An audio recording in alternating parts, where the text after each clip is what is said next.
Hi, Danielle the Clay Lady here on the Clay Ladies campus in Nashville, Tennessee. Every session of pottery classes, we have a student challenge, and this session is bottles. So I thought that I'd make this short video for you and for my students to know how to make a bottle. You know, when you think about a bottle just has a narrow neck. It could have a wide bottom, it could be really tall with a narrow bottom, but either way, you're gonna need a substantial mound of clay when you center, because you're going to need a lot of clay there to help either support the belly, or if it's very tall and you're trying to collar in, you have some clay down there too, keep it supported. So when I center my clay, I'm going to get it centered in a mound, but then I'm going to make sure and form my mound, not like a Coke can or a cylinder, because in my mind I think I'm making a bottle, but in a mound that has a wide enough base that it will support the floor of my pot while I'm working with the walls. So we're going to get this centered, and once it's centered, I'm going to push on the top and widen the base to make sure I have plenty of clay to help support my efforts in making a bottle. I'm going to center, and then we're going to open, and then I'm going to cut in to define the floor. And even though my mound is very wide, I'm going to define the floor pretty narrow. I'm going to make more of a tall bottle instead of one with a big belly on it, although I'll show you the techniques for both. So I'm going to cut in, but I'm not going to cut as far as I can. I'm just going to cut making the inside bottom about this wide. And then I'm going to make my fingers flatten on the side to get it nice and open. So I have the bottom, I have a nice corner there. My walls are fairly thick, but that's so that I can have that clay for supporting. I'm going to compress the bottom. It's very important that the bottom of a bottle is compressed, because it's going to take a lot of abuse as we're putting water on, pulling water off. As we close the neck up, we're going to really make sure that there's no water settling on the bottom. But in case some water did get down there, I want to make sure that the floor of my pot can take it, that it's nice and compressed, and if there were water there, it would evaporate instead of soaking in. Once I get the walls nice and centered, I get the floor compressed, it's time to pull up. Now, when you're sitting at the wheel, the centripetal force as well as your body wants to pull out. That's why a bowl is so easy to make. With a bottle, we have to really be concerned about keeping it contained, about keeping it nice and tall. So as I'm pulling up, I'm going to be thinking not pulling up, not allowing my body to stretch out, but to make almost like a volcano shape, to keep it nice and tight at the top. So I can even begin that process by collaring in the neck at this point, or the rim at this point, and then I'm going to pull. But instead of pulling straight up, I'm pulling at a bit of an angle, because I want to make sure that I keep my walls nice and tight, and I'm not having to try to create a cylinder out of a bowl. So I'm going to get my walls nice and pulled. If you do swell out like I did here, you can tell the neck is swelling out. I'm going to collar. Now, you do know that you don't want to use your whole hand to collar. That'll twist your clay and give it a hula. So just use little pressure points on the side and start at the neck. That's why it's called collaring. And then slowly lift up. There we go. I'm going to do one more pull, because I'm getting ready to close this neck in. Now, what I need to make sure is that there's no water down there, which there is. So even if I have to open that back up with my hand to get my sponge in there, that's okay, because I can close it back up. But I want to make sure I get that water all out of the bottom. And then I'm going to do a final pull. You have to make the bottom of your pot first, because once I close this, there's not a lot I can do at the bottom or the belly. I can work with the shoulder and the neck and the mouth, but not down here in the belly. So I'm going to make sure my walls are the appropriate thickness. I've got it the width that I want. I'm not really concerned about the bottom corner down in here, because I'm gonna trim that off. But I wanna make sure that it's there to help support the bottle while I'm trying to collar it, because it'll put a little pressure, it'll torque the clay, and this might twist off if I don't have a good base on there. So there's no water in the bottom, it's nice and compressed. One mistake that students make when they collar is they think about just collaring up here to make the bottleneck. But a bottleneck isn't really just up here at the neck with the mouth. It actually starts way down here at the shoulders, way almost at the belly. So when you start collaring below the neck. I'm gonna slow my wheel down just a little bit. And then I'm gonna slowly move my hands upwards.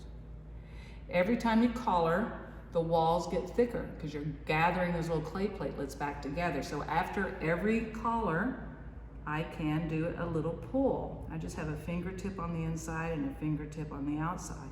I've already created a pretty good neck here. I'm going to get my hands wet, and collar a little bit more. The other thing about collaring, the nature of collaring is one side always gets higher than the other. You haven't done anything wrong. It's just part of collaring. So once I see that that's getting higher, I can take my needle tool, finger on the inside, thumb on the outside, take my needle tool, slowly, little at a time, cut in until it hits my finger, then just pull that ring off, and now my rim is nice and flat again. Let's say that I'm pulling up and I realize that the shoulder and the neck's not quite what I want it to be.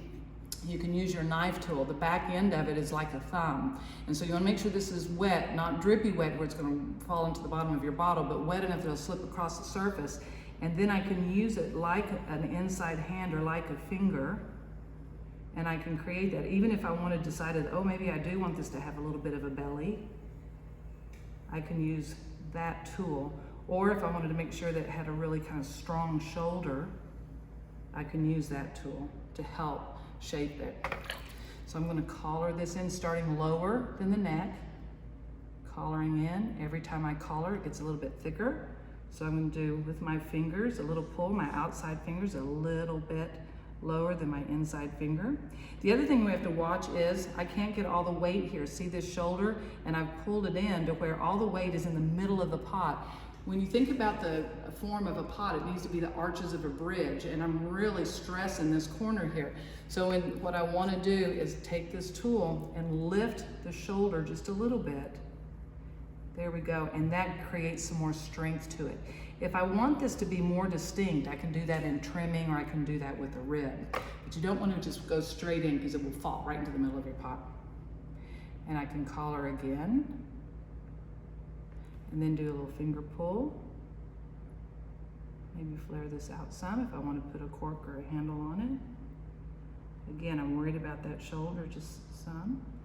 And if I want to get a nice edge on it, where is my, there it is. It always falls to the bottom of the bucket, my little metal scraper. And I can use this to really help shape the corner if I want it.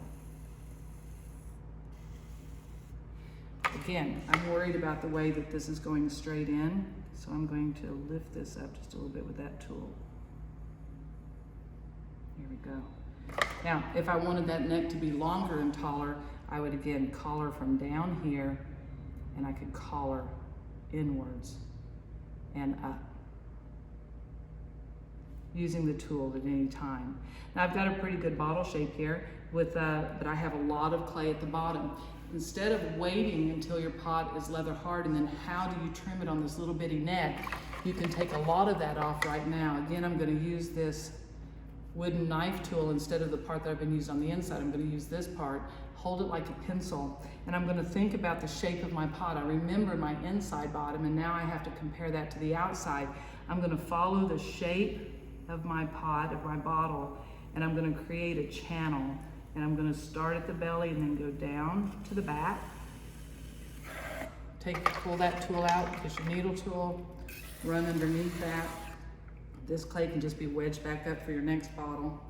And all that clay was there really helped support it, but I get a lot of that trimming off now, so I don't have to worry about when it's leather hard. Let's say that after it's leather hard, you still have a lot of clay there. A secret is to not run your wire underneath, leave it on the bat.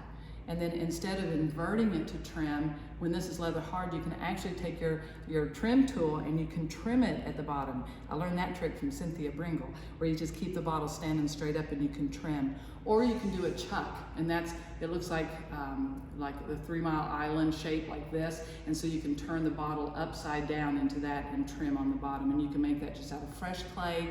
Feng Chu taught me how to make it out of fresh clay, like you open and create walls like this, and then put plastic like saran wrap around the edge and set your bottle in there, or you can just dry it out really well and set the bottle in there. So I want to give it a good final look. I know there's no water in the bottom. I know that the bottom's nice and compressed. I've got a good shape on it that I want here on the corner.